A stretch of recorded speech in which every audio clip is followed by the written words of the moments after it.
आधुनिक दौर के मंच पे आज हम ऐसा विषय लेके आए हैं जिस विषय पे इस समय लोगों के दिलों में बहुत ही क्यूरियोसिटी है और लोग जानना चाहते हैं कि ऐसा क्या है जो उनकी समस्याओं को हल कर सके। कोरोना जब से महामारी हमारे बीच मार्च से चीन के जरिए पूरे देश में फैली है, इसने पूरी इंसानियत को प्रभावित किया है। हमारे भारत में ही 1,60,000 से ज़्यादा लोग जान गंवा चुके हैं और अभी भी कोरोना पूरी तरह से गया नहीं है, जिसके लिए ये सरकार की तरफ से लॉकडाउन लगाया गया इतना लंबा। हमारे मास्क पहनने, कई चीज़ें हैं, लोग घरों में बंद रहे। आर्थिक तौर से बहुत ही नुकसान हुआ पूरी दुनिया का, लेकिन भारत ने इसमें सबसे ज़्यादा आगे आकर वैक्सीनेशन की खोज की। अब कहीं ना कहीं लोगों के दिलों से कोरोना का हल्का सा डर कम हुआ है ताकि लोग वैक्सीन लगवा सकें और वैक्सीनेशन से अपने आप को सुरक्षित कर सकें। वैक्सीनेशन एक कोरोना से बचने की हल हो सकता है, लेकिन कोरोना से पूरी तरह से बचा नहीं जा सकता। ये आपके इम्यून सिस्टम को बूस्ट करता है कोरोना के वायरस को पहचानने के लिए और कोरोना से लड़ने के लिए। कोरोना को पूरी तरह से वैक्सीनेशन से ख़त्म नहीं कर सकता है। इन्हीं सब विषयों पर चर्चा करने के लिए आज हमारे साथ हैं डॉक्टर विनोद जोजफ, जो आपके हर सवाल का जवाब देंगे और आपके मन में जो भय है वैक्सीनेशन को लेकर या क्या चीज़ें हैं, आप किन चीज़ों से भयभीत होते हैं, कोरोना क्या है, कैसे आपकी इफेक्टेड करता है सेल्स को, इस सब चीज़ों के बारे में डॉक्टर विनोद जी आपको विस्तृत बताएंगे। तो आधुनिक दौर के मंच पे बहुत बहुत स्वागत है डॉक्टर विनोद जी आपका। सबसे पहला सवाल डॉक्टर साहब, ये कोरोना वायरस हमारी सेल्स को या हमारे शरीर को कैसे अफेक्टेड करता है और इसके क्या साइड इफ़ेक्ट होते हैं कोरोना वायरस के? कोरोना वायरस पहले भी था, जैसे कि हमारे इंसानों में भी होता था, जानवरों में भी होता था, लेकिन ये एक नया कोरोना वायरस आया जिसे SARS-CoV-2 बोला जाता है, जिससे COVID-19 हुआ है, जिसे आइडेंटिफाई किया जाता है। उसके होने के बाद इसमें ज़्यादातर यही माइल्ड टू मॉडरेट सिम्टम भी होते हैं, जैसे कुछ पेशेंट्स में कोई भी सिम्टम नहीं होता है, सिर्फ वो पॉजिटिव पाए जाते हैं कभी कभी। किसी में माइल्ड सिम्टम्स लाइक फीवर या फैटीग जैसा, और कुछ पेशेंट्स में काफ़ी सीवियर रेस्पिरेटरी इन्फेक्शन हो जाता है, एक्यूट रेस्पिरेटरी इन्फेक्शन हो जाता है। उस केसेस में थोड़ा दिक्कत होती है और उसी वजह से, और उनमें जिनमें देखा गया कि कोई कॉमॉर्बिडिटी है साथ में, उनमें ही दिक्कत ज़्यादा महसूस की गई है। और एक डर था लोगों के अंदर कि ये कैसा है, नया वायरस है, कैसे डील करेंगे। डॉक्टरों में भी था और गवर्नमेंट को भी ठीक से पता नहीं था कैसे इसे डील करें। तो एक पैनिक सिचुएशन में काफ़ी मौतें हुई हैं, लेकिन अब धीरे धीरे जैसे जैसे हम इस बीमारी को समझ रहे हैं और समझ में आ रहा है हमको, तो हमें लगता है कि बहुत ज़्यादा पैनिक होने की अब आवश्यकता है नहीं, क्योंकि हर चीज़ का तोड़ हमने ढूंढा है, इंसान ने ढूंढा है, तो हम अब इसको भी ट्रीट करने के लायक हो गए हैं। तो अभी इतनी पैनिक करने की ज़रूरत नहीं है। रेस्पिरेटरी सिंड्रोम एक्यूट होता है, but we have a remedy to everything, हम ठीक कर सकते हैं। अभी ये विश्वास जग गया है कि हम इसको ठीक कर सकते हैं। और अब जो पहले के हिसाब से अब मौतें बहुत कम हो गई हैं, मतलब लगभग 100% के क्योर रेट पे हम पहुंच चुके हैं, तो बहुत ज़्यादा पैनिक होने की ज़रूरत नहीं है। और इसी में साथ में अब हम लोग वैक्सीन भी आ गया है काफ़ी लगभग most of the vaccine 80 to 90% result दे रहे हैं, तो हमें उससे बहुत ज़्यादा पैनिक होने की ज़रूरत है नहीं। कोई भी पेशेंट है जैसे कोरोना अफेक्टेड है, तो उसके क्या क्या बेसिकली सिम्टम्स होते हैं, कैसे उसको पता चलेगा कि हमें अपनी कोविड की जांच करवानी है? या नॉर्मल बुखार में भी लोग आजकल डर जा रहे हैं, जैसे सीज़न चेंज हो रहा है, सीजनल चेंज, लोगों को जुकाम बुखार है, ऐसे में लोग घबरा जा रहे हैं कहीं उनको कोरोना अफेक्ट नहीं। तो कोरोना और एक सीजनल जो जुकाम बुखार है उसमें क्या डिफरेंस है और कैसे लोग अपने आप को इन चीज़ों से सावधान रख सकते हैं? बहुत ज़्यादा डिफरेंस नहीं है, ये सेम एकदम से सेम है। और दूसरे एक साथ है कि कोविड के चक्कर में थोड़ा पैनिक ज़्यादा हो गए लोग, क्योंकि अगर हम देखें साधारण कोल्ड कॉफ से भी करोड़ों लोग मरते हैं। उनको कभी हमने डाटा में नहीं लिया, लेकिन उसमें भी काफ़ी लोग मरते हैं। अब ये कोरोना के चक्कर में हमने नए से डाटा लेना शुरू किया, तो हमको लग रहा है इतने लोग मर रहे हैं, लेकिन साधारण कोल्ड कॉफ से भी लोग मरते हैं। वो भी वही मरते हैं जिनमें कोमॉर्बिडिटी साथ में होती है, नहीं तो वो लोग भी ठीक हो जाते हैं काफ़ी हद तक। तो आपको डर है तो लोगों में वही है कि जैसे कॉमन कोल्ड कॉफ में होता है, जैसे सर्दी जुकाम हो सकता है, बुखार हो सकता है, थकावट होती है, बॉडी पेन होता है, यही सब बेसिकली हुआ। और जो सीवियर केसेस है उसमें एक्यूट रेस्पिरेटरी डिस्ट्रेस हो जाता है, जिसमें हम लोग ऑक्सीजन देने की ज़रूरत पड़ती है और बाकी एंटीवायरल भी स्टार्ट करना पड़ता है। वॉक सपोर्टिव थेरापी, वेंटिलेटर वगैरह पे जब भी जाते हैं वो डिपेंड करता है case to case different patients पे डिपेंड करता है काफ़ी। कई लोगों को शिकायत होती है कि वो टेस्ट नहीं कर पा रहे हैं खाना और 3-4 दिन तक उनको टेस्ट नहीं मिलता है, तो क्या वो भी कोरोना का सिम्टम है या कोई नॉर्मल डिजीज है? टेस्ट तो नॉर्मली जैसे कोई भी बीमारी होती है उसमें टेस्ट चला जाता है, तो कोरोना में भी वो सिम्टम देखा गया है कि टेस्ट नहीं आता है।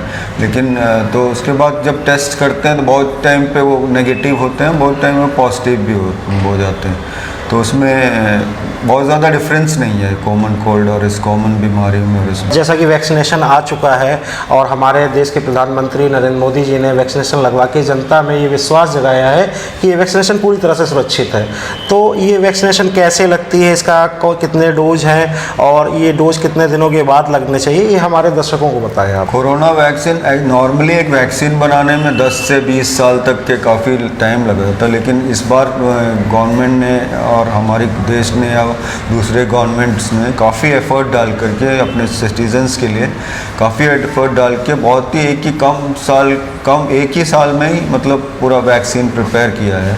तो हमारे साइंटिस्ट ने काफ़ी एफर्ट डाला है एंड इट इज़ काफ़ी सेफ़ है। इससे हमने यहाँ पे जब से वैक्सीन लगाना शुरू किया है तब से हमने अभी तक किसी को कोई ऐसे कोई सिम्टम नहीं। नॉर्मली जो वैक्सीन से कुछ सिम्टम्स होते हैं, जैसे थोड़ा सा फीवर आएगा, बॉडी एक होता है या फिर दर्द होगा, इस तरह से कुछ सिम्टम्स होते हैं, लेकिन वो चीज़ भी हमने इस वैक्सीन में नहीं देखी है।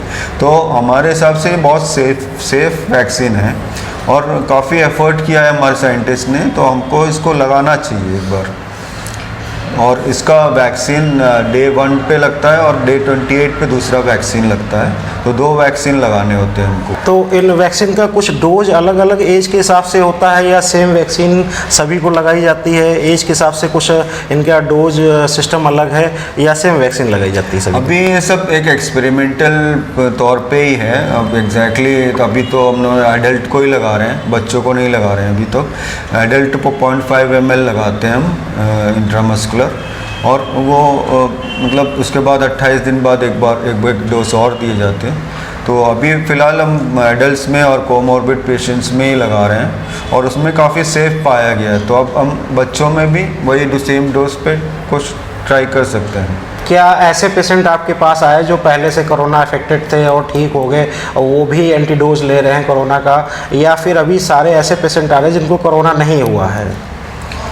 ऐसे पेशेंट्स भी आ रहे हैं, लेकिन हमने ऐसे कोई डाटा तो नहीं इकट्ठा किया कि इनको पहले से कोविड था कि नहीं था।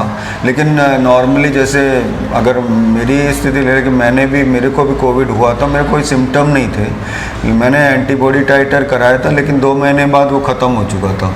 लेकिन इसके बाद भी ये वैक्सीन उसके बाद भी वैक्सीन लोग लगा रहे हैं, काफ़ी लोग लगा रहे हैं। कोई फ़र्क नहीं है कि जो इनको हो चुका है उनको नहीं लगाना चाहिए या इनको नहीं हुआ है उनको लगाना चाहिए, ऐसा नहीं है, सबको लगाना है, क्योंकि उसका एंटीबॉडी ज़्यादा दिन रहता नहीं अगर आपको हो भी गया है। तो अब ये वैक्सीन लग रही है, तो वैक्सीन से लाइफ लॉन्ग इम्यूनिटी बनी रहेगी आपके अंदर, तो आप लगा सकते हैं इसको। ये नॉर्मली कोई भी वैक्सीन जब होती है तो ये जब शरीर में हम इसको एटेन्यूएटेड वैक्सीन बोलते हैं, तो इसको वही कोरोना का ही स्ट्रेन होता है जिसको हम बहुत कम उसमें एटेन्यूएट करके उसको शरीर में भेजा जाता है, तो वो एक एंटीबॉडी बना देती है हमारे अंदर, एंटीबॉडी बना देती है वो, जो फिर जब कोरोना हमको अटैक करता है वो पहले से तैयार रहता है कि हम उसको डिफेंड कर सके बॉडी को।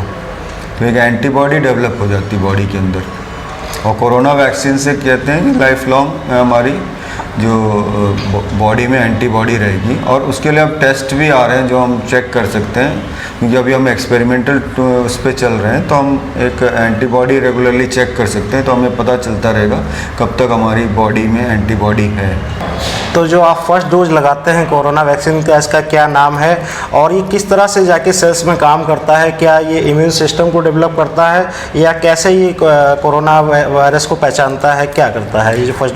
एंटीबॉडी लगभग 12 डेज़ के बाद बननी शुरू हो जाती है और उसके बाद हम रेगुलरली चेक करके देख सकते हैं कि कैसे अभी, क्योंकि ये सब इनिशियल पीरियड में कुछ ठोस कहना मुश्किल है। जैसा कि ये पहला डोज लगता है उसके बाद ऐसे कौन से सिम्टम्स आते हैं? जैसे सुना है कि पहला डोज लगने के बाद लोगों को फीवर सा आ जाता है और लोग घबरा जाते हैं कि कहीं इसका साइड इफ़ेक्ट तो नहीं है।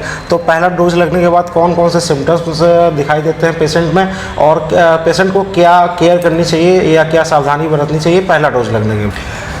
ज़्यादातर तो मेरे ख्याल से पैनिक हो रहे हैं लोग, क्योंकि पहली बार लग रहा है तो इसलिए लोगों को लग रहा है कि हाँ जो कुछ भी हो रहा है उसके साथ वो वैक्सीन की वजह से हो रहा है। ऐसा नहीं है, वैक्सीन की वजह से कुछ भी नहीं हो रहा है। वैक्सीन की वजह से ज़्यादातर हो सकता है एक बॉडी पेन हो रहा हो, हल्का सा फीवर आ जाए, इस तरह से कुछ स्मॉल, क्योंकि वो किसी भी वैक्सीन के साथ पॉसिबल है। सारे वैक्सीन जैसे बचपन में जितने टीके लगते हैं सारे के वैक्सीन के साथ ये सारी चीज़ें पॉसिबल है। इसके साथ कोई ऐसा नहीं है कि कोई मेजर चीज़ हो रही है, उस तरह से कोई साइड इफ़ेक्ट अभी तक नहीं आया। बस यह है हल्का सा बॉडी पेन, हल्का सा फीवर, वो भी एक दिन के लिए।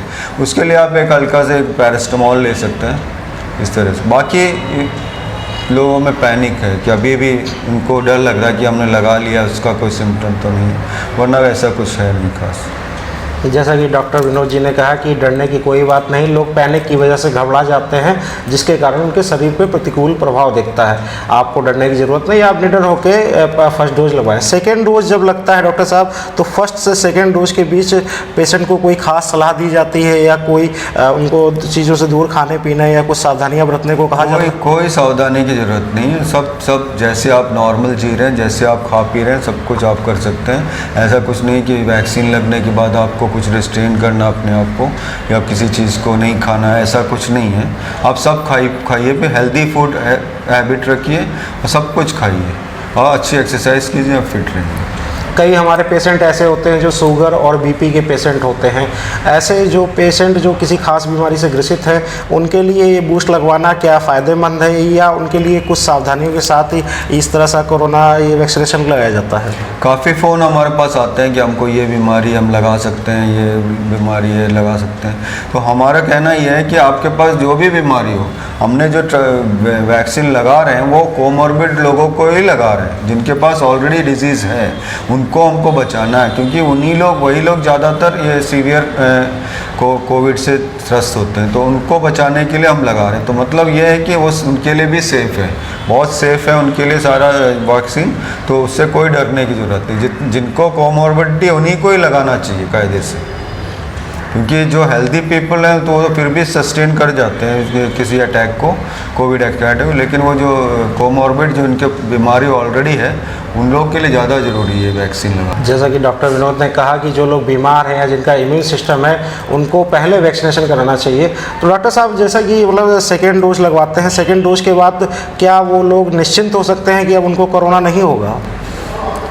जहाँ तक अभी तक की स्टडी के हिसाब से हम जो कह रहे हैं वैक्सीन, जिन कंपनीज ने प्रोडक्ट, जो साइंटिस्ट जो कह रहे हैं उनके हिसाब से वो निश्चित हो सकते हैं। लेकिन अभी भी 90 to 80% है कि जो रिज़ल्ट जो मैक्सिमम देखा गया, तो किसी का 70% है, किसी वैक्सीन का 80% है।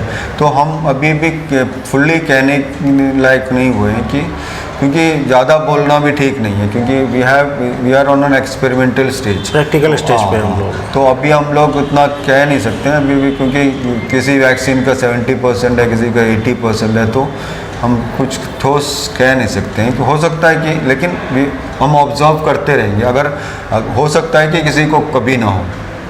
तो ये कोरोना वायरस डॉक्टर साहब क्या ख़त्म होगा या इसकी ख़त्म होने की कोई अवधि है या ये सावधानी से ही बचेंगे? मतलब ये कोरोना वायरस का ख़त्म होने का कोई डेडलाइन या कुछ ऐसा है? हर चीज़ आदमी की इच्छा शक्ति हो तो हर चीज़ ख़त्म हो सकती है। हमने इससे पहले भी बहुत सारी बीमारियों को पर विजय पाई है, तो कोविड भी ख़त्म होगा, हम भी विश्वास रखते हैं कि। लेकिन कोविड कोई ऐसी बीमारी नहीं जितना हम पैनिक होकर इतना डर रहे हैं, वैसी कोई बीमारी नहीं। एक नॉर्मल बीमारी है जो किसी को भी हो सकती है और एक नॉर्मल सर्दी जुकाम की तरह ही है वो। उस अगर एक नॉर्मल जो सर्दी जुकाम जान ले सकता है तो कोविड भी जान ले सकता है। तो वही है कि हमको बचे रहना इन बीमारियों से, अपने आप को हेल्दी रखना है, रेगुलर एक्सरसाइजेस करना है, पानी खूब पीना है आप लोगों को, तो आप अपने आप को बचाए रख सकते हैं इन सब बीमारियों से।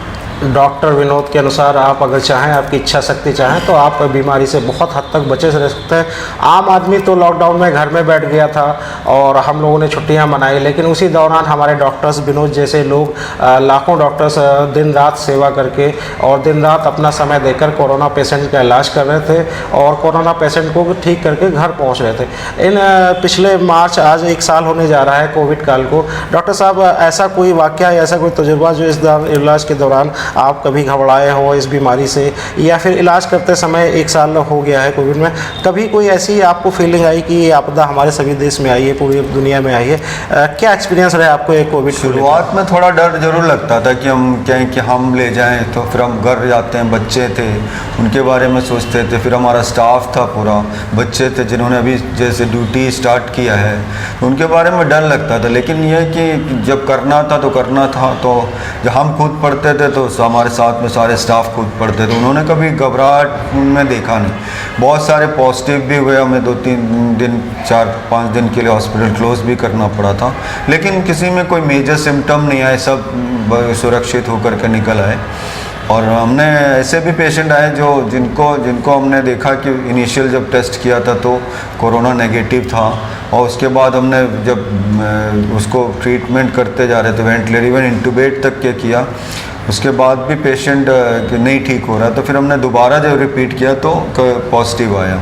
तो ऐसा नहीं है कि पहले टेस्ट में पॉजिटिव आ गया और नेगेटिव आ गया बाद में नहीं हुआ। तो ये भी ऐसे सिचुएशंस भी आए हैं। तो काफ़ी पेशेंट हमने हैंडल किए हैं, खुदा की वजह से सब सेफ़ हैं, कोई ऐसी दिक्कत नहीं है। डॉक्टरों को धरती का भगवान कहा जाता है और डॉक्टर विनोद जैसे लोगों ने ही लाखों लोगों की जान बचाकर भगवान का वो दर्जा हासिल किया है। आप कोई जनता से हमारी अपील करना चाहते हैं कि कैसे वो अपने आप को सुरक्षित रहें इस वायरस से और कैसे सावधानी बरतें?